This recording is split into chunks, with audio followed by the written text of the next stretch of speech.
미국 마이크로소프트사의 창업자인 빌 게이츠 씨가 글로벌 경기 침체 불가피 걱정된다. 계속적인 금리 인상으로 인해서 글로벌 경기 침체가 이어질 것이다. 이 사람이 예언하면 그대로 다 맞습니다. 코로나도 예측했던 사람이고 미국 최대의 투자은행인 JP 몰건 체이스의 최고 경영자, 미국 경제 허리케인이 몰려오고 있다. 오는 거예요. 미국 증시가 일제히 하락했다는 기사인데요. 월스트리트 저널에서 미국 증시의 급락은 시작일 뿐이다. 잃어버린 10년 될 수도 있다. 한국 주식은 바닥이라고 하더라도 미국 주식은 바닥이 아니에요. 아직 거품이 껴있는 상태입니다. 어떻게 될지 몰라요. 향후 10년 내 이전의 고점을 회복하지 못할 수도 있다고 보도했어요. 월스트리트이 어딥니까? 뉴욕 맨하탄에 있는 세계 금융의 중심지 아닙니까? 미국의 주식이 극도로 고평가되어 있다. 연준의 금리 인상으로 결국 제자리를 찾을 것이라고 전망했습니다. 여러분, 주식이건 부동산이건 코인이건 조심하시고 몸살이셔야 되는 시기입니다. 올 들어 미국 증시는 많이 하락했지만 아직도 주가 수익 비율 퍼라 그러죠? 역사적 평균을 웃돌고 있습니다. 현재 미국 증시의 퍼는 약 20배 정도, 이는 역사적 평균인 15배에서 16배보다 아직 높은 수준이에요. 더 내려가야 돼. 아직 바닥이 아니란 얘기입니다. 자명한 가치 투자자로 자산 운용사 GMO의 공동 설립자인 제레미 그랜섬 할아버지가 지난 1월 미국 주식이 지난 100년 동안 네 번째 슈퍼 버블에 진입했으며 절반으로 떨어질 것이다. 위험한 상황이죠. 유행성 주식, 테슬라 등 전기차 제조업체, 비트코인 등 암호화폐, 대체 불가능 토큰, NFT 등은 대표적인 미친 투기, 코주부라고 하죠. 코인, 주식, 부동산 조심하셔야 되고 지금은 몸살이어야 할 시기다. 폭풍 전야의 상황이에요. 전 세계 경제가. 근데 우리나라의 경제 타격이 더 클 것으로 보여집니다. 우리나라는 부동산이 장난이 아니거든요. 주식 폭락이 예측된다. 앞으로 10년간 계속 하락할 것이다. 절반까지 내려갈 가능성이 있다. 예측 불가능 혼돈의 상태입니다. 그냥 안전빵으로 정기예금이나 적금 보세요. 지금 금리도 올라가고 있으니까 이념 상관없이 지금 나라가 쫄딱 망할 위기예요. 골드만삭스 회장, 침체 가능성이 매우 크다. 경기가 좀 둔화되다 이런 수준이 아니라 이 리세션은 굉장히 안 좋은 불경기예요. 주가 누르는 침체가 우려되고 있다. 골드만삭스의 수석 회장이자 전 최고 경영자인 로이드 블랭크페이는 CBS에 출연해서 미국의 경기 침체 가능성에 대해 분명히 매우 큰 리스크라며 미국은 경기 침체에 대비해야 한다고 했습니다. 침체가 아직 케이크에서 구워지지 않았다. 본격적인 불경기는 아직 시작도 안 됐다. 침체를 피할 방법이 없어요. 별로. 아직 경기 침체 가능성이 시장에 완전히 반영된 것은 아닙니다. 워낙 코로나 시기 때 돈을 무진장하게 풀어가지고 일반 시민들은 호주머니에 돈이 있어가지고 아직은 소비도 좀 하고 그 불경기를 체감을 못하고 있어요. 미국에서는 경기 좋아질 것이다 라고 얘기하는 사람 단 한 사람도 없습니다. 미국은요, 자동차 대수가 엄청나게 많고 자동차가 없으면 아무것도 못합니다. 유가가 엄청나게 올랐어요. 이거 위험한 상황입니다. AAA에서 조사한 가스라 그래요. 가솔린을. 서부 지역 캘리포니아라든지 샌프란시스코 요쪽에 인구가 많거든요. 산업시설도 많고 전국 평균은 4불 60 정도인데 4불 80에서 6불 정도로 엄청나게 올랐어요. 알래스카도, 하와이도, 뉴욕에 있는 동북부 지방도 현재 환율로 대충 환산하면은 리터당 2,050원에서 2,150원 수준이에요. 리터당 2,000원을 넘었습니다. 기름국. 미국이 리터당 2,000원을 넘으면 미국은 망해요. 폭동이 일어나고 경제가 마비돼요. 그래서 일단은 금리를 계속 올릴 수밖에 없는 거예요. 물가를 잡아야 되니까. 기름값을 못 잡으면 망하거든요. 미국은 차가 없으면 아무것도 못합니다. 미국에 등록된 자동차의 수가 2020년 기준에 2억 7,500만 대예요. 2022년은 3억 대에 근접했어요. 골드만삭스에서 국제유가 배럴당 150달러 도달 가능성이 높다. 아직 다 안 오른 거예요. 가솔린 가격이 더 오를 수 있어요. 우리나라도 경유, 휘발유 모두 2,000원을 넘었죠. 대한민국의 모든 물류를 담당하는 거는 디젤차예요. 이제 택배차도 그렇고 건설 장비도 디젤이고 이 경유가 2,000원을 넘어섰다는 거는 위험한 상황이죠. 경유가 휘발유보다 비싼 주유소도 있더라고요. 운송하시는 분들은 상당히 타격이 큽니다. 택배비도 오르게 될 거예요.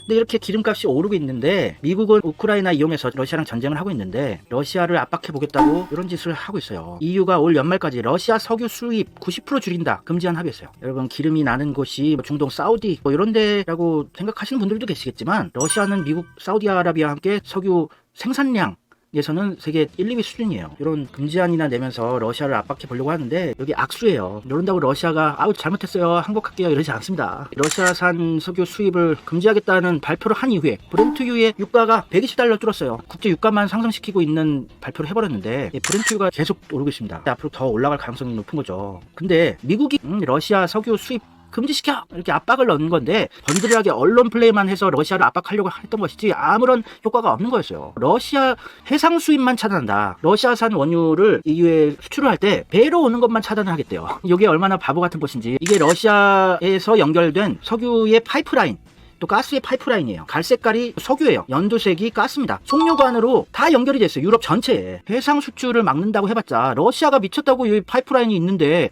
굳이 바다까지 가서 배로 삥 돌아서 여기까지 옮기냐고요. 돈도 들고 시간도 드는데. 말만 러시아 압박하는 듯한 기사만 냈는데 러시아에 타격이 없는 거예요. 유럽이 미국과 함께 러시아 다구리 치려다가 러시아한테 놀림당하고 있을 거예요. 그 송유관 파이프라인 지도인데요. 노란색이 쳐 있는 부분이 러시아가 관리하고 있는 송유관이에요. 러시아가 풀어줬다가 잠궜다가 할 수 있는 거예요. 이 겨울까지 전쟁이 계속 된다면은 오히려 유럽은 이 러시아 말을 잘 들어야 되는 상황입니다. 지금 미국 언론의 보도를 중심으로 우리나라 보수 언론들이 보도를 하고 있는 건데 당연히 미국한테 유리하고 러시아한테 불리한 뉴스들만 어떻게 조작을 하든지 왜곡한다든지 해서 여러분들이 듣고 있어서 그렇지 현 상황은 러시아가 상당히 유리한 상황이고 전쟁에서도 이기고 있는 상황이고 승리할 수 있는 패는 러시아가 지고 있는 상황이에요. 저는 미국 언론 100%안 믿습니다. 굉장히 지저분한 언론이에요. 우리나라 가짜 보수 언론보다 오히려 더 지저분할 수도 있어요. 유태 권력의 하수인들이거든요. 저는 미국 언론만 보지 않고 중동 언론도 보고 알자지라도 보고 이타르타스, 러시아 통신사도 보고 유럽 르피가로 여러 가지 중립적인 언론사들을 다 보고 있어요. 중국 언론도 보고. 미국 언론들이 보도하는 서방 국가들한테 유리한 보도들만 여러분들이 접하시다 보니까 러시아가 상당히 불리한 상황이다. 부도날 것이다. 이런 얘기들 하시는데 러시아 경제는 탄탄합니다. 오랫동안 버틸 수 있어요. 러시아 원유의 주요 수입 국가들인데요. 러시아가 수출하는 원유의 절반 정도를 유럽이 소비하고 있어요. 러시아가 파이프라인 끊어버리면은 유럽은 박살납니다. 정말로. 원유뿐만이 아니라 천연가스의 생산량 순위인데요. 2등이 러시아예요. 세계에서 1, 2등을 다투는 천연가스 대국입니다. 이런 것은 수출을 금지를 못 시켜요. 미국이든 유럽이든. 자기네들이 죽으니까. 근데 언론전, 심리전을 막 하고 있는 거죠. 전쟁이니까. 그거에 선동이 되신 분들이 있어서 러시아는 끝났다. 푸틴은 사형당할 것이다. 전쟁에서 지고. 러시아는 모라토리엄, 부도선언 할 것이다. 러시아한테 불리한 보도들만 믿고 생각하고 계신 분들이 많은 것 같은데 러시아는 지금 이기고 있고 굉장히 유리한 주도권을 쥐고 있는 상황이라는 거는 인식하고 계셔야 돼요. 그래야지 이 우크라이나 사태의 정세를 제대로 바라볼 수 있습니다. 그리고 EU 주요 회원국 중에서 러시아산 가스에 의존하는 비율이에요. 핀란드는 100% 러시아산 가스를 써요. 에스토니아, 불가리아도 마찬가지고. 라트비아도 97%, 폴란드 81%, 오스트리아 80%, 슬로바키아 68%, 독일 54%, 이탈리아 33%. 이 러시아가 겨울에 파이프라인 잠궈버리면은 상당한 타격이에요. 유럽 국가는 빨리 전쟁 끝났으면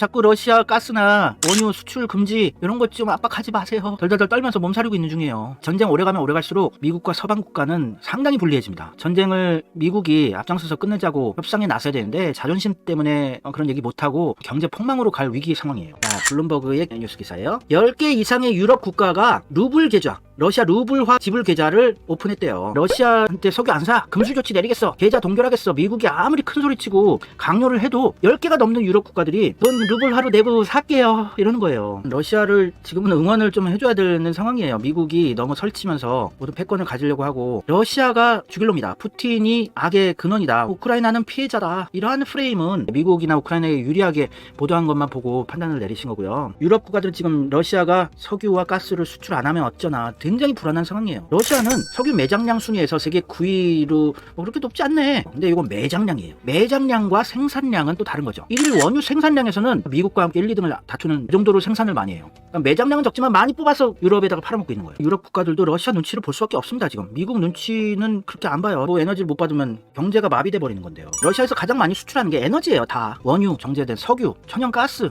금, 석탄 이런 게 대부분이고 금수 조치를 내리면은 전 세계 에너지가 오일 쇼크 수준을 넘어설 정도로 파탄 상태에 들어서게 돼요. 러시아가 에너지들을 수출 많이 하는 나라가 중국, 그다음에 영국, 네덜란드, 벨라루스, 독일. 얘네들은 너무 많이 수입을 하고 있기 때문에 수입 금지를 받아들일 수가 없고 러시아와 중국은 거의 혈맹 관계 아닙니까? 중국이 많이 수입해 줄 것이고 러시아는 수입 수출에 있어서 전혀 타격이 없어요. 자, 러시아가 수출하는 품목들인데 이게 진갈색으로 되어 있는 부분이 다 석유, 가스 관련된 거예요. 이쪽도 천연자원이에요. 철광석이라든지. 러시아한테 수출 금지를 내릴 수가 없는 겁니다. 다 필요로 하는 거기 때문에. 근데 지금 윤석열 정권이 미국 편에 붙기 시작했죠. 큰일 났습니다. 이게 어떻게 될지. 러시아는 공산품을 만들어서 수출하고 이런 산업을 갖춘 게 아니라 지하 자원으로 먹고 산 나라예요. 천연가스, 원유, 팔라듐, 니켈, 밀. 러시아 잘못 건드렸다가는 전 세계 물가 대환장 파티가 일어나고 경제가 마비되고 이런 상황이기 때문에 러시아한테 세게도 못 나가고 있는 상황입니다. 파란색이 천연가스예요. 이게 원유고요. 천연가스 원유는 러시아가 미국과 함께 세계 빅2예요. 판세 분석을 잘못했어요. 미국이. 거지. 미국의 군수 업체들은 무진장 성장했는데 많이 팔아먹을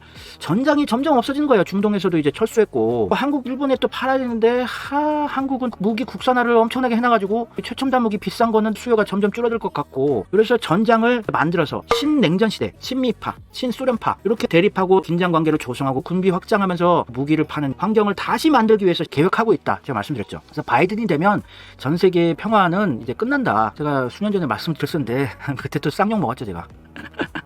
미국의 밑에계 언론들이 트럼프를 미치광이로 프레임을 만들어서 여러분한테 인식시켜버린 거예요. 그거를 제대로 인식 못하신 분들이 대부분이셔가지고 제가 욕을 먹을 수밖에 없는데, 진실은 언젠간 밝혀질 겁니다. 제가 명예회복하는 날이 올 거예요. 트럼프 정권 때 여러분, 세계 전쟁이나 테러 큰 거 없었습니다. 평화로웠고, 미국 경제 성장률 무진장 좋았고, 주식도 계속 올라갔고, 국제 유가 떨어져서 안정을 시켰고, 미국의 실업률도 낮아지고. 지금 바이든 유태 권력이 내세운 바지 사장인데, 전 세계의 큰 전쟁이나 안 좋은 일에는 항상 유태 권력이 배후에 서 있죠. 그것에 대해서 인식을 못 하시고 국제 외교 정치를 바라보시면 잘못 읽을 수밖에 없죠. 트럼프가 대단하다고 찬양하는 건 아니고요, 한심한 부분들이 있죠. 근데 그런 부분들만 계속 뽑아내서 미치광이 프레임을 유태 권력 언론들이 다 만들어 버렸다는 얘기예요. 한국의 보수 언론들이 그걸 또 그대로 쫓아서 보도를 해댔죠. 윤석열 정권과 함께 바이든 정권도 실각할 가능성이 높아요. 조기에 러시아와의 전쟁에서 제대로 대처를 못하고 전 세계 경제 침체만 불러일으키게 된다면은, 만약에 금수 조치를 한다, 러시아산 석유나 가스 수출 금지 조치를 한다, 그래도 인도와 중국이 러시아산 원유 수입을 확대하고 있어요 지금.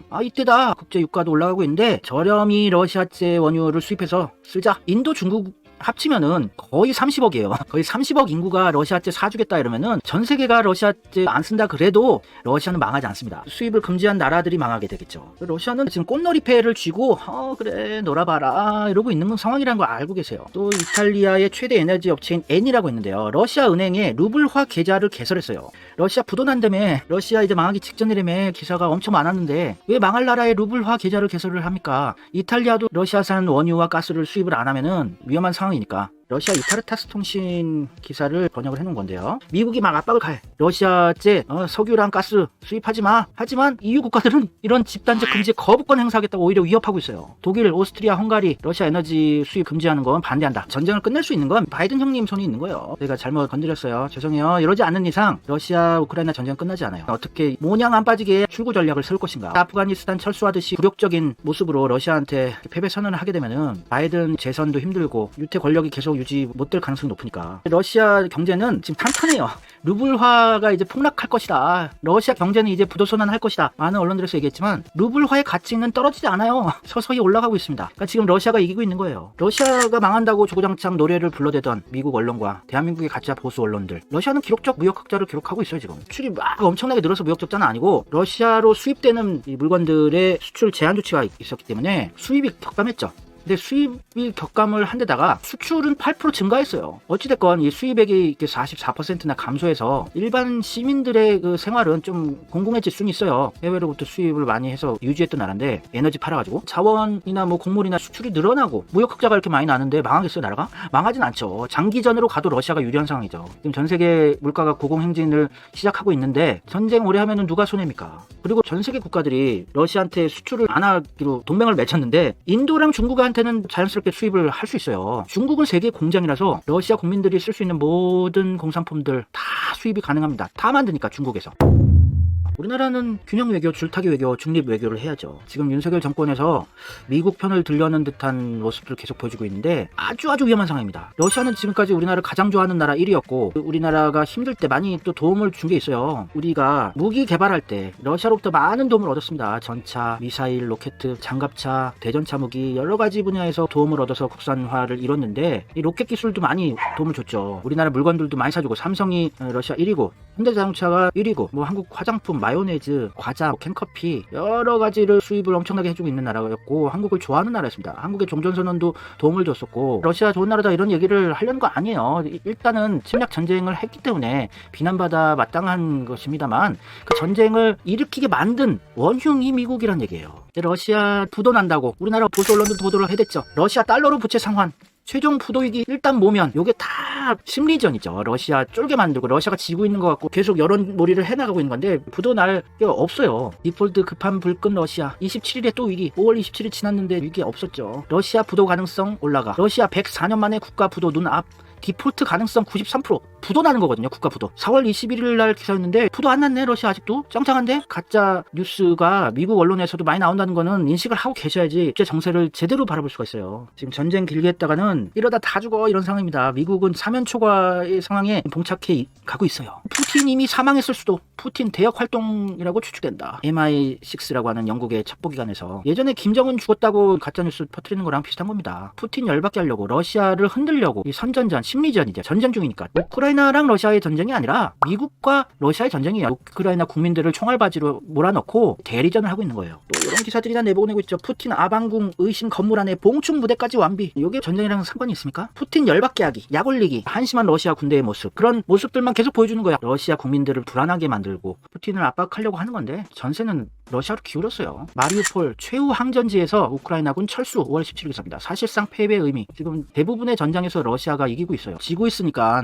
미국이나 EU에서 자꾸 돈을 지원하고 무기를 지원하는 거죠. 미국 상원에서 51조 원을 지원하고 G7에서 23조 원을 지원을 하는데 이기고 있는데 왜 지원을 하겠어요? 우크라이나가 유리한 상황이면 지원 안 하죠. 지금 엄청나게 지고 있으니까 돈 밀어주고 무기 막 지원하고 이런 거예요. 근데 그렇게 해봤자 러시아가 가지고 있는 전력을 100%쓴 것도 아닙니다. 그리고 러시아 군인들만 그냥 무진장 죽은 사진들, 기사들 많이 나오고 그랬는데 우크라이나 군인들이 훨씬 많이 죽었어요. 그런 건 잘 보도가 안 되고 또 러시아가 민간인들이 사는 아파트 건물 다 폭파시키고 이런 것만 보도를 하죠. 러시아 악마화 그런 거는 가려보셔야 돼요. 보도가 전혀 안 되고 있는데 우크라이나도 러시아한테 똑같은 짓들을 하고 그냥 중립적으로 바라보세요. 편파적으로 미국 언론 그것을 똑같이 따라서 쓰던 가짜 보수 언론들을 믿지 마시고요. 냉전 시대를 재현하자는 게 이 우크라이나 사태의 본질인데 성공을 하고 있지만 그거 하나 노리다가 미국 경제는 물론 세계 경제가 폭망할 가능성까지 지금 대두되고 있는 상황입니다. 바이든이 유럽 내에 반러시아 세력들을 지금 구축을 하고 있어요. 원래 중립국가였던 핀란드랑 스웨덴이 중립을 포기하고 나토 북대서양 조약기구라고 있죠. 그게 반러시아 군사동맹이죠. 나토라는 게. 여기에 가입하기로 결정을 했어요. 편가르기에 성공하고 있는 거죠. 성공을 했는데 이런 편가르기에서 무기 좀 팔아먹으려는 전략이 오히려 더 크게 된통 당할 수 있는 게 미국 경제가 엄청나게 위험한 상황이라는 거예요. 그리고 미국의 바람대로 독일이 군 현대화에 134조 원을 추가하겠다. 우크라이나 전쟁에 놀라 개헌까지 하면서 독일은 안 좋은 과거의 트라우마가 있기 때문에 평화롭게 살려는 나라죠. 근데 바꿨어요. 전략을. 이제 무기를 엄청나게 도입을 하고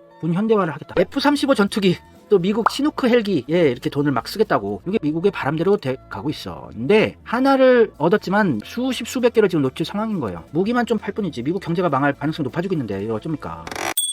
이번 우크라이나 전쟁으로 인해서 누가 돈을 많이 버는가? 미국의 군수업체들이죠. 로키드 마틴, 보잉, 레이시온, BAE 시스템 이건 영국 거지만 노스트럭그럼만 F-35 만드는 회사죠. 이런 데가 전쟁을 하면 돈을 버는 거거든요. 그래서 역시 돈을 많이 벌고 싶어서 전쟁을 조장을 한 건데 전쟁이 장기화되어 가고 있고 러시아가 유리하고 경제적 타격 없고 세계 경제만 폭망으로 만들 것 같고 이런 상황이에요. 러시아가 가장 무기를 많이 수출하는 나라가 인도, 중국, 이집트, 알제리, 베트남, 카자흐스탄, 이라크 이 정도인데 러시아는 전쟁 난다고 해서 그렇게 돈 벌 게 없어요. 그리고 이 젤렌스키가 무슨 구국의 영웅인 것처럼 그러시는 분들도 있는데 바이든은 미국 유태 권력의 바지 사장이라고 제가 수년 전부터 말씀을 드렸습니다. 근데 왜 우크라이나가 유태 권력의 총알바지가 되어서 러시아랑 싸우고 있느냐. 젤렌스키가 유태인이에요. 인류 역사상 최초의 유태인 대통령이 생긴 겁니다. 이스라엘을 제외하고 인류 최초의 유태인 대통령이 다른 나라에서 탄생한 게 젤렌스키예요. 유태 권력의 하수인이고 자국 국민들을 총알바지로 내세워서 유태 권력이 원하는 것을 해주고 있는 아주 질이 안 좋은 사람. 자, 그리고 식량 위기 심각한 상황입니다. 우리나라는 식량 자급도가 한 20%밖에 안 되는 나라인데 러시아가 설탕과 곡물 수출을 일시적으로 금지했었죠. 이제 우리나라 소비자 물가, 장바구니 물가가 아주 위험한 상황이에요. 국제 외교 정치 이런 거 잘 모르시는 분들은 이제 윤석열 정권 되니까 왜 이렇게 물가가 올라? 아니 기름값이고 식용유 값이고 밀가루고 빵이고 라면이고 무진장 오르네. 다 올라. 이러면 불만이 고조가 되기 시작합니다. 7월 달에 식량 재앙이 올 가능성이 또 높고요. 이제 다음 달이죠. 세계 5위의 밀 수출국인 우크라이나에 항구가 봉쇄되면서 이 우크라이나의 곡물 수출 절반이 묶여 있어요. 이거 러시아가 이 항구를 이제 함락시켰기 때문이죠. 우크라이나 곡물 수출로 연명하고 있는 나라인데 또 전 세계에 수출하는 비율도 많고 물가는 오를 수밖에 없죠. 곡물 2,200만 톤이 저장고에 묶여 있다. 작년 수확한 곡물 재고가 소진되는 7월 달에 재앙을 실감할 수 있을 것이다. 다음 달부터 타격이 딱 느껴질 거예요. 지금은 장사하시는 분들이 조금씩 느끼고 있는데 소비자들이 느끼는 거는 다음 달, 다다음 달 이렇게 되면서 점점 세게 느껴질 겁니다. 아직 물가 상승 이런 경기 침체는 제대로 시작도 안 됐어요. 러시아와 우크라이나가 주요 곡물 세계 시장 시장 점유율이 해바라기 씨의 경우에는 러시아 23, 우크라이나 거의 50%예요.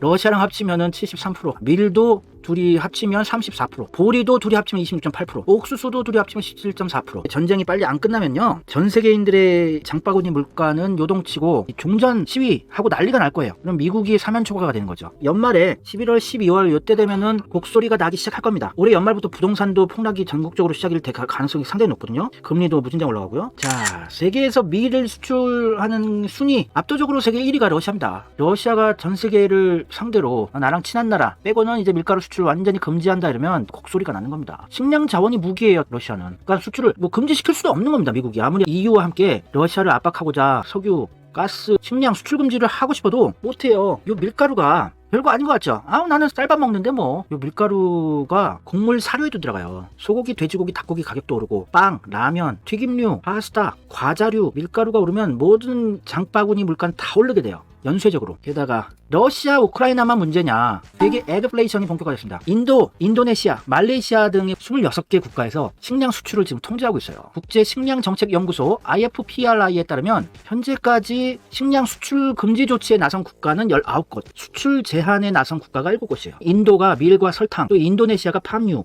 말레이시아가 닭고기. 이들이 수출하는 품목들의 세계 시장 점유율은 많으면 50% 이상을 차지하고 있어요. 모든 물가가 폭등 준비 태세를 다 갖췄습니다. 아직 반영이 안 됐어요. 인도뿐만이 아니라 전 세계의 많은 나라들, 곡창지대에서 이상 기후 현상으로 엄청난 가뭄이 발생하고 있습니다. 인도의 경우에 45도 이상의 기온을 기록하고 있는 곳이 너무 많아요. 인도도 식량 자원을 많이 생산하고 있는 나라인데 빨갈수록 검을수록 뜨거운 건데 거의 50도에 가까운 곳도 있습니다. 전 세계적인 식량 위기가 올해부터 시작이 되는 거라고 보여지거든요. 아시아의 수입 국가들이 또 러시아산 밀가루나 곡물 수입을 하려고 기웃기웃하고 있어요. 러시아는 남아돌거든요, 지금 식량이. 러시아가 유리한 상황인 거죠. 전쟁 오래 가면은 전 세계가 무릎 꿇을 수밖에 없어요, 러시아한테. 그런데 지금 미국의 줄을 서겠다 하는 윤석열 정권은 아주 위험한 선택입니다. 한국의 곡물 자급률은 약 20%로 밀, 콩, 옥수수 등은 대부분 수입에 의존하고 있습니다. 특히 국내로 수입되는 사료용 밀의 70%가량은 우크라이나와 러시아 산이다. 이러면은 사료 가격이 무진장도 올라가는 거 아닙니까? 사료의 가격이 올라가면은 소고기, 돼지고기, 닭고기 가격도 올라가죠. 배합 사료의 원료 중에 옥수수, 밀 등의 곡물이 약 60%예요.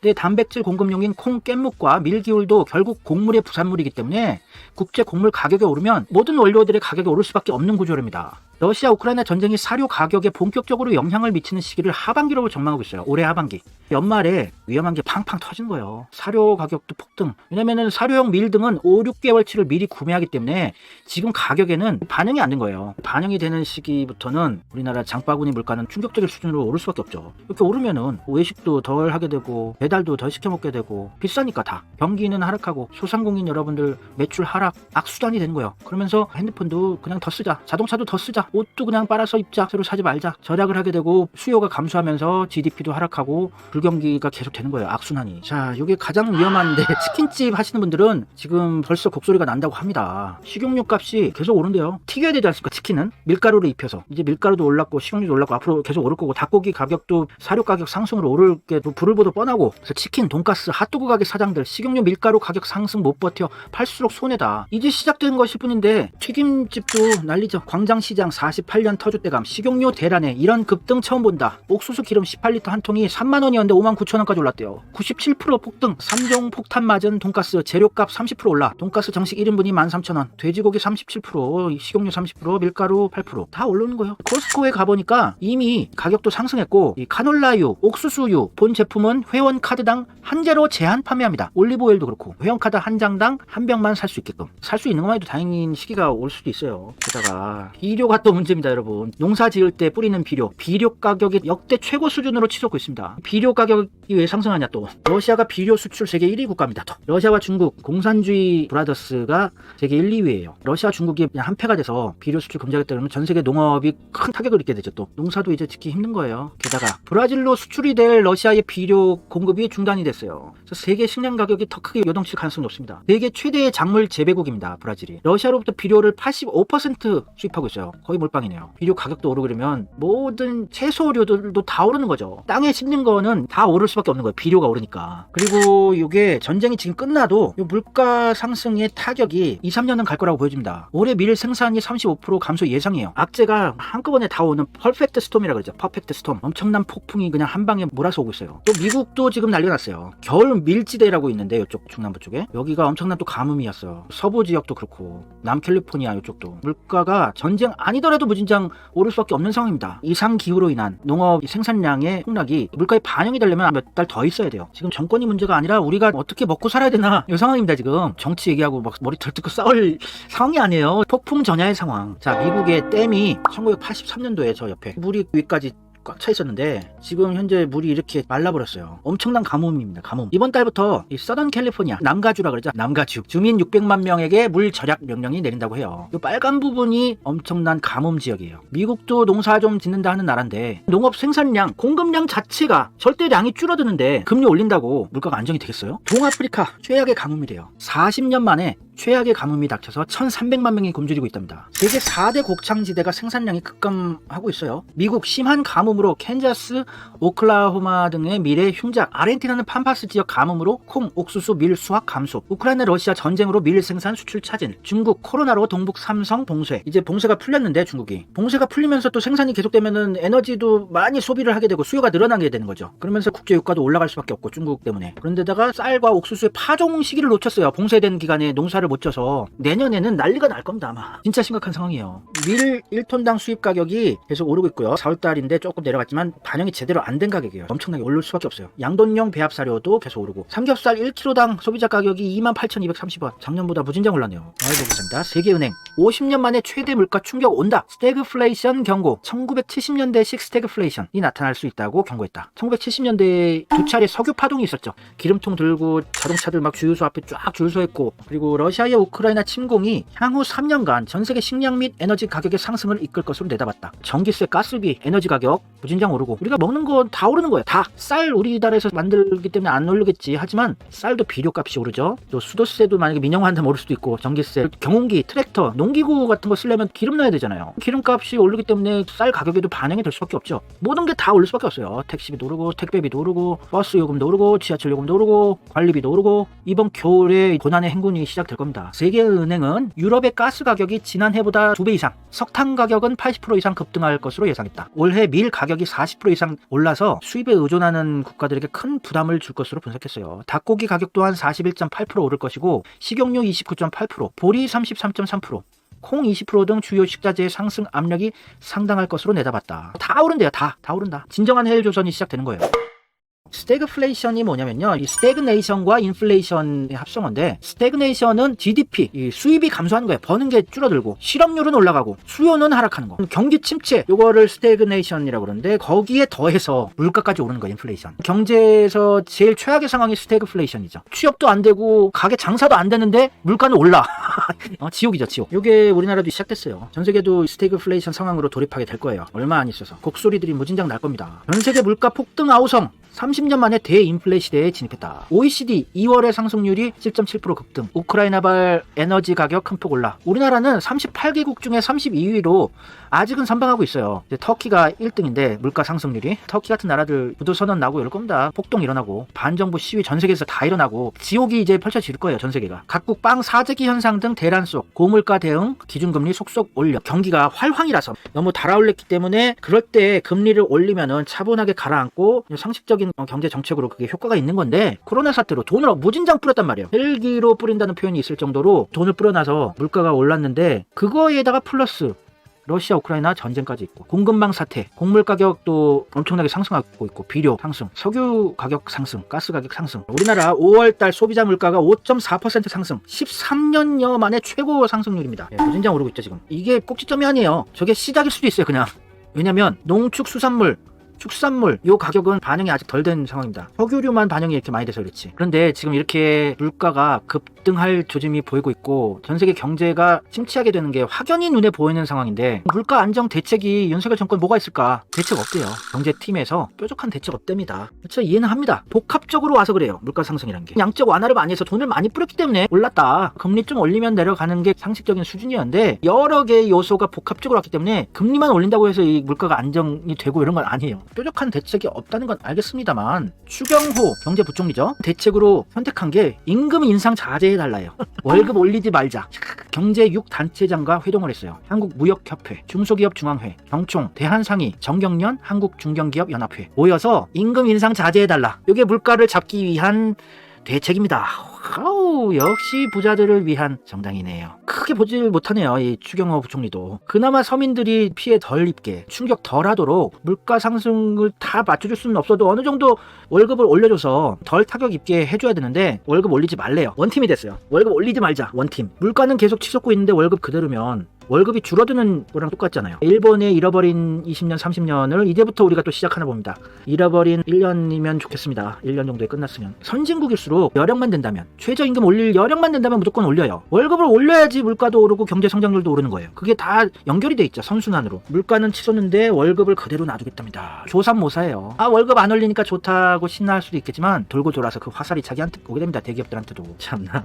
이 1970년대 오일 쇼크로 스태그플레이션이라는 단어가 처음 생긴 건데 많은 전문가들이 지금 상황이 오일 쇼크 시절과 비슷하다고 진단하고 있어요. 미국이 금리를 한 번에 0.5포인트씩 올리는 빅스텝을 밟으면서 글로벌 경제에 부담을 주고 있는 상황과 러시아의 우크라이나 침공과 중국의 제로 코로나 정책 등 대형 악재들로 물가가 치솟고 있기 때문입니다. 나이 지긋하신 분들은 70년대 석유 파동 1차, 2차 경험해 보셨을 거예요. 엄청난 불경기였죠. 빨리 종전을 해야 됩니다. 미국이 나서서 지금 쪽팔려가지고 출구 전략을 못 세우고 있어요. 바이든 뽀록 날까봐. 전쟁을 길게 끌다가는 러시아는 큰 피해 없이 전 세계가 엄청난 피해를 보게 됩니다. 이 바이든 할아버지 이거 큰일 났네.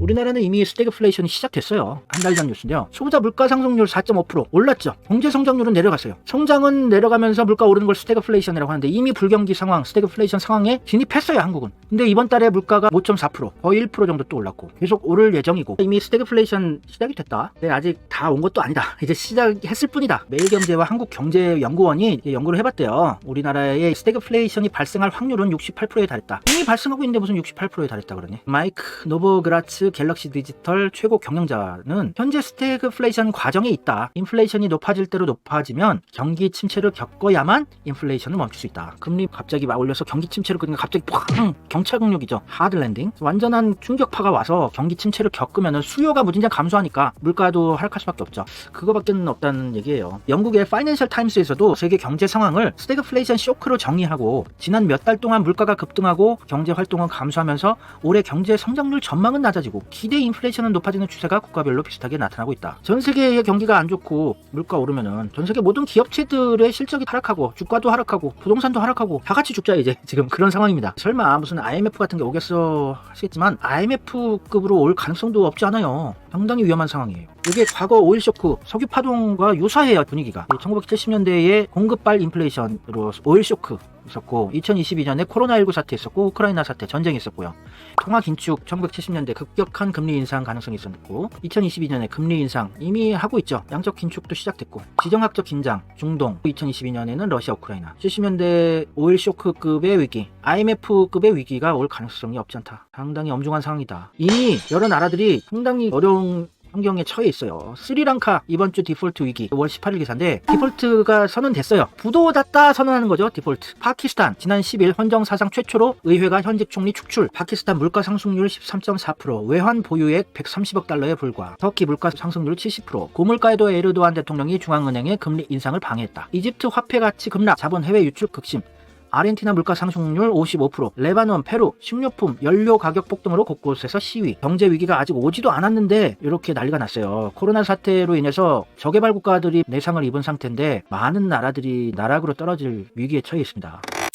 우리나라도 지금 심상치가 않죠. 4월 생산, 소비, 투자 트리플 감소. 중국 봉쇄의 반도체 수출도 차질이라고 해요. 빨간색 선이 설비 투자고 노란색이 소비, 회색깔이 생산인데요. 트리플 감소예요. 근미래의 경제를 예측해 볼 수 있는 수치들인데 소비나 생산이 줄은 거는 뭐 그렇다고 쳐요. 근데 설비 투자가 6개월 후, 1년 후, 2년 미래를 또 예측하는 건데, 기업에서 분석을 열심히 해서 앞으로 경기가 좋을 것 같다 그러면 설비 투자 늘리고, 경기가 안 좋을 것 같아, 이거 위험해, 이러면 투자를 안 하는 거죠. 이제 경기 침체가 확실하다는 얘기예요. 거의 세 개의 항목이 일제히 줄어든 거는 26개월 만이래요. 2년 2개월 만에 트리플 감소. 선제 퇴근하고 이러시면 안 돼요. 지금 윤석열 대통령 각하 밤새 청와대에서 회의하고 대비를 하셔야 되는데 별 대비책도 없을 것이고, 제롬 파월 미국 연방준비제도 연준이라고 하죠. 이 파월 의장이 물가를 확실히 잡을 때까지 금리 인상을 계속할 거라고. 그만큼 지금 물가 상승이라는 게 중차대한 문제예요. 위험한 겁니다. 미국도 망할 수가 있어요. 그래서 물가를 빨리 잡아야 되는데 방법이 없어요. 일단 금리 인상이라도 해보자. 물가가 안정이 되려고 할 때까지 계속 올린다는 얘기입니다. 이게 얼마나 무식한 겁니까? 빨리 이 전쟁을 막고 기후 위기에 대응을 해서 근본적인 원인을 해결해야 되는 건데, 최악의 상황에는 독일의 최대 은행이죠. 도이체방크가 연준이 이자율을 5%에서 6% 사이로 인상을 해서 내년 말 전까지 미국 경제를 상당한 경기 침체에 빠뜨릴 것이라고 예측을 했어요. 무슨 부산저축은행도 아니고 도이체방크면은 그래도 상당히 신뢰할 만한 은행에서 5%를 인상할 가능성도 있다. 왜냐면 부동산 영끌에서 사신 분들은 진짜 곡소리가 날 겁니다. 전 연준 의장이죠, 버냉키. 연준 의장 파월한테 당신 실수한 거야, 인플레 대응을 비판했어요. 1, 2년 내 스태그플레이션을 경고했습니다. 물가 상승하는 것을 빨리 잡았어야 되는데, 금리 인상도 선제 대응을 했었어야 되는데 너무 늦었다고 비판을 한 거예요. 금리는 이제 앞으로 계속 올라갈 수밖에 없습니다. 미국도 지금 제2의 서브프라임 사태, 대란이 오나 리먼 브라더스 사태 같은 금융 위기가 오지 않을까 걱정을 하고 있어요. 금리가 오르니까 신용카드나 개인 대출 연체된 비율이 평소보다 빠르게 증가하고 있대요. 미국도 금리 조금 올렸다고 사상 최고치의 자동차 대출 리스 연체율을 보여주고 있어요. 이게 서브프라임입니다. 조금 신용도 떨어지는 분들을 위한 서브프라임 신용카드 개인 대출. 그래도 미국은 금융 위기가 안전한 게, 과거 서브프라임 모기지 사태로 리먼 브라더스가 파산을 하고 글로벌 금융 위기가 발생을 했을 때 미국의 금융회사들이 모기지 대출에 대해서 굉장히 엄격한 기준을 만들고 대처를 많이 해왔기 때문에, 미국도 이번 코로나 사태로 돈이 많이 풀리고 이래서 부동산 가격이 많이 상승한 건 사실인데 투기가 아니라 실수요가 대부분이었다고 합니다. 특히 코로나 사태로 지친 분들이 여행이라도 가자, 멀리 한적한 데서 좀 쉬자 이러면서 휴양 도시에 부동산을 많이 구입을 했어요. 미국 사람들이. 금리 상승으로 인한 부동산 하락으로 타격을 입는 사람들은 한국보다 크진 않아요. 근데 미국이 금리 올린다고 해서 우리도 따라서 안 올려도 되잖아, 그렇게 말씀하실 수도 있는데, 우리가 뭐 굳이 똑같이 따라서 올릴 필요는 없는 거예요. 근데 지금까지 미국에 맞춰서 올려왔고, 또 미국이 금리를 올렸는데 우리가 안 올리면은 우리가 환율 방어가 힘들어져요. 원화의 가치가 떨어져 버리게 됩니다. 미국한테 맞춰서 안 올리면은. 그러면은 우리는 이렇게 자원을 많이 수입해가지고 부가가치를 창출해서 또 판매하는 나라인데, 원화가 가치가 없어지면은 수입 가격이 비싸지고 이렇죠. 그래서 금리를 미국이 올리면은 맞춰서 올려줘야 돼. 우리나라도. 한국, 미국 모두 예상치를 상회하는 금리 빅스텝들이 여러 번 될 가능성이 높아요. 근데 우리나라는 지금 가계부채가 세계 1위입니다. 일반 가정의 빚의 비율이 너무 높다는 거예요. 금리가 올라가면 변동금리로 돈을 빌린 사람들은 상당히 위험해지죠. 장사 열심히 해서 갚아서 내면 되지 뭐, 그러지만 스태그플레이션이란 말이에요. 불경기, 장사가 안 돼요. 수입은 적어두는데 금리가 올라가서 매달 내야 하는 돈은 늘어나는 이 상황에서 중간에 버티지 못하고 파산하거나 집이 은행의 경매로 넘어가거나 안 생길 수가 없죠. 빨간색이 한국이고 파란색이 미국이에요. 순 가처분 소득, 쓸 수 있는 돈 대비 가계부채 비율, 미국을 거의 2배 정도 넘어서고 있습니다. 그러니까 빚이 많아서 좀 심각한 상황이에요. 대한민국은. 일본 걱정할 때가 아니에요. 대한민국 망했어요. 헬조선이 이제 시작되는 겁니다. 국가부채 비율 순위는 아주 안정적인데 지금 한 50%대인데요. 또 올라와가지고. 근데 OECD G20 평균이 86%고 일본이 국가부채 비율이 250%를 넘는다고 조롱을 하고 이랬지만, 정작 국가부채는 크게 위험한 건 아니에요. 더 위험한 게 가계부채입니다. 이제 이 가계부채 때문에 우리나라가 망할 가능성이 상당히 높습니다. 많은 기관에서 경고를 했어요. 가계부채가 1859조 원, 기준금리가 0.25% 올리면 부담은 3조 원 상승하죠. 근데 자영업자 대출 900조를 치면 2700조예요. 대한민국의 실질 가계부채는 2700조 원이고요. 거기에다가 플러스 전세 보증금이 한 900조 원 정도 있습니다. 전세 보증금도 부채라고 할 수 있죠. 내줘야 될 돈이기 때문에 3600조 정도 되는 겁니다. 가계부채가. 우리나라 1년 GDP가 2000조 정도인데 가계부채가 한 3600조 정도 되는 거예요. 자영업자 대출이 900조 정도 있는데 대출금리 1% 오를 때 자영업자의 이자는 6.4조 늘어나요. 가게 시작할 때 은행에서 돈 빌려서 시작하신 분들 많잖아요. 이 자영업자분들이 대출 받은 분들의 70%가 변동금리로 돈을 빌리시죠. 이자 낮을 때 그냥 이걸로 변동금리로 하자 뭐 이러시는데, 코로나 사태 중에 자영업 대출을 하신 분들은 아주 금리가 낮을 때 한 거라서 금리가 계속 올라가고 있는데 큰 위험이죠. 자영업자들 많이 손실 보상 해줘야 됩니다. 코로나 사태 때 피해 본 거를 정부에서 보전을 해줘야죠. 그리고 우리나라 주택 주택담보대출의 75%가 변동금리예요. 거의 10명 중 8명 가까운 분들이 변동금리로 대출을 받으셨어요. 물가는 오르고 수입은 떨어지는데 매달 부담해야 될 이자는 늘어나니 소비를 줄일 수밖에 없고, 그러다 보면 내수 경기는 죽는 거고 악순환이 계속되는 거죠. 전세 대출이 200조예요. 2년 새 2배로. 금리가 올라가면 전세 대출 받으신 분들도 힘드신 거고, 물가가 오르는 거 뿐만이 아니라 금리까지 올라버리면 우리나라는 세계에서 가장 큰 피해를 본 나라가 될 거예요. 내수 경제는 폭락하게 될 것으로 보여져요. 방법이 없습니다. 지금 방법이. 우리나라는 또 세계에서 가장 비금융 자산의 비율이 높은 나라예요. 부동산이죠. 비금융 자산이라는 건 80%가 부동산과 같은 비금융 자산. 일본은 36%, 미국도 30%. 우리나라는 부동산에 몰빵하는 스타일이라서 이제 금리가 오르면은 상당히 위험하죠. 예금 같은 데다가 적금 같은 데다가 넣어 놓으면은 금리가 올라가면은 이득을 보는 건데, 부동산을 융자를 땡겨서 대출해서 산 분들은 변동금리로 상당히 위험한 거죠. 우리나라가 제일 타격을 입을 가능성이 높은 거죠. 영끌족 김씨 부부 이자 얼마나 늘었나? 2020년 1월에 한 달에 97만 원의 이자를 부담했었어요.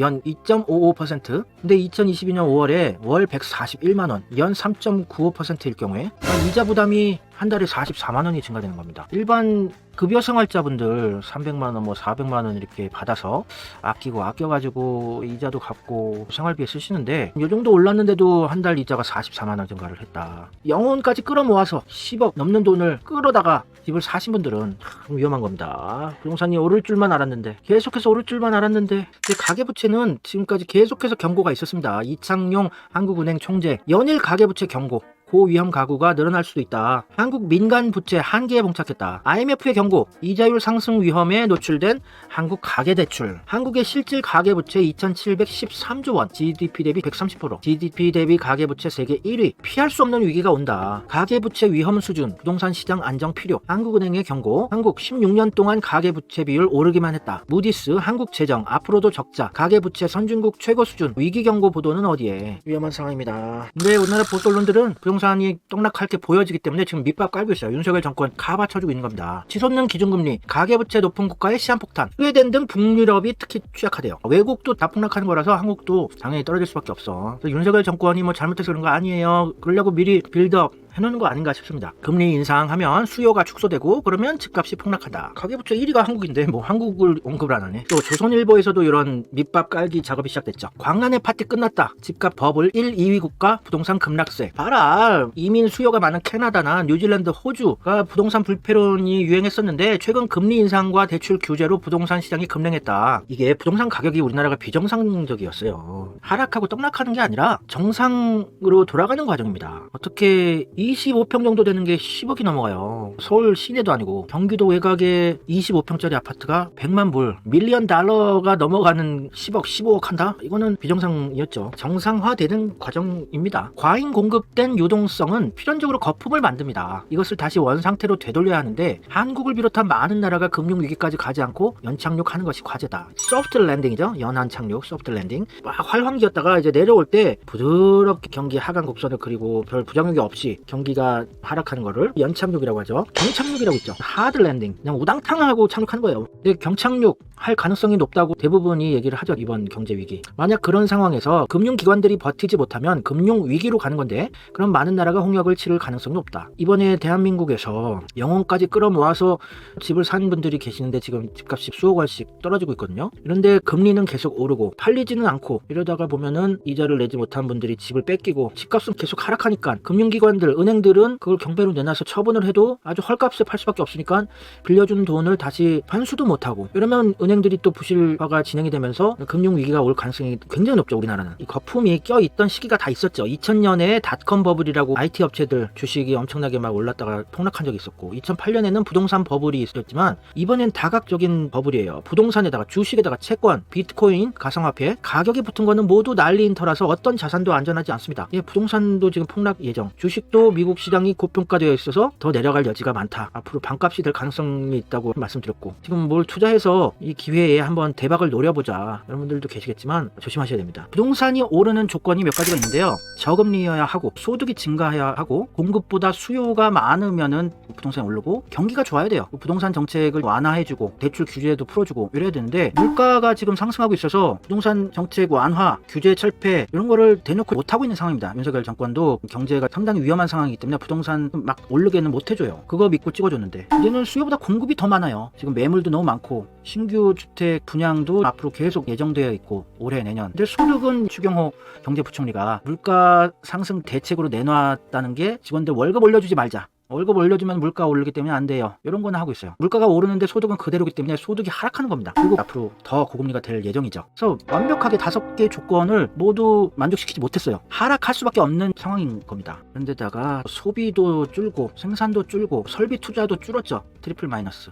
앞으로 경제가 계속 안 좋아질 거라는 것이죠. 고물가, 전쟁 후폭풍, 애플 이어서 삼성도 스마트폰 감산에 나섰습니다. 올해 생산량을 3천만 대 축소하기로 발표했어요. 애플도 2분기에 20% 감산을 하겠다. 삼성이나 애플이나 경영 전략 기획하는 파트에 있는 사람들은 앞으로의 수요가 어떻게 될 것인가 무진장 디테일하게 계산을 하죠. 안 팔릴 것이다. 다 예측하는 거예요. 불경기는 눈에 뻔하게 보이는 상황이라는 거. 삼성 경영 전략기획실 이런 데 얼마나 똑똑한 하버드 아이비리그 MBA 출신들이 드글드글한데 애플도 마찬가지고요. 우리나라 경제가 위험한 상황입니다. 수출로 먹고 사는 나라인데 이 자동차도 감산을 하게 되겠죠. 스마트폰과 비슷하니까 경기에 따라서 잘 팔리고 안 팔리고가 결정되는 거니까요. 미국의 세계 최대의 전기차 업체인 테슬라의 일론 머스크 회장이 테슬라 10% 감원한다는 발표를 하고 주가가 폭락을 했죠. 잘 팔릴 것이라는 게 예측이 된다면 감원을 안 하겠죠. 미국 경제에 관해 엄청나게 나쁜 느낌, super bad feeling 이라면서 대규모 감원을 예고했다. 또 미국의 IT 업체들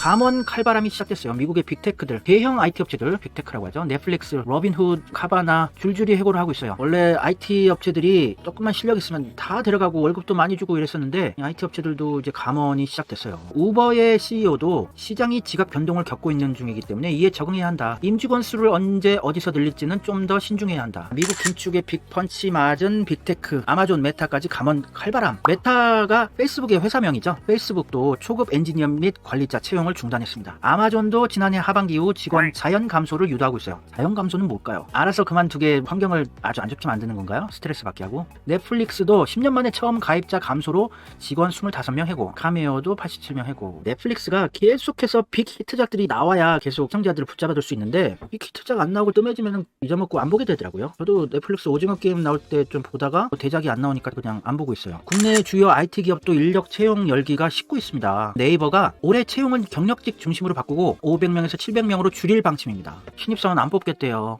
윤석열 찍은 2030 남성 세대들 윤석열 정권 되니까 취직이 더 안 되네 이러겠죠. 넥슨, NC소프트, 넷마블, 크래프톤을 비롯한 게임 회사들은 표면적으로 메타버스나 NFT와 같은 신사업을 추진하기 위한 인력이 필요하다는 입장이지만 실적 악화와 늘어난 인건비 부담 때문에 작년과 같은 사상 최대 3자릿수 채용은 현실적으로 힘들다는 분위기다. 경기 침체가 예측되기 때문에 마무리를 하자면 우크라이나발 전쟁 위기를 빨리 끝내도 1, 2년은 그 회복하는 시간이 걸린다. 근데 그 끝날 기미가 보이진 않는다. 러시아는 끝까지 버틸 체력이 있고 오히려 주도권을 쥐고 미국을 갖고 놀고 있는 상황이다. 이상 기후 현상으로 전 세계의 식량 위기가 닥치고 있다. 엄청난 가뭄이 4대 경작지에서 발생을 하고 공급 자체가 절대량이 부족해졌어요. 식량 자원이. 금리 올린다고 해결될 문제가 아니지 않습니까? 그래서 스태그플레이션이 오는 거예요. 경기는 죽을 것 같이 안 좋은데 물가는 오르는 이런 말도 안 되는 상황이 이제 시작이 되고 있어요. 엄청난 경제 위기가 도래하기 직전입니다. 모든 서비스, 재화, 식료품의 물가가 다 올라요. 또 금리를 미국이 올리니까 안 올릴 수도 없고 금리 올리면은 또 부동산은 작살이 나고 부동산 가격 폭락하면 가계부채가 1위인 대한민국이 엄청난 타격을 입을 것입니다.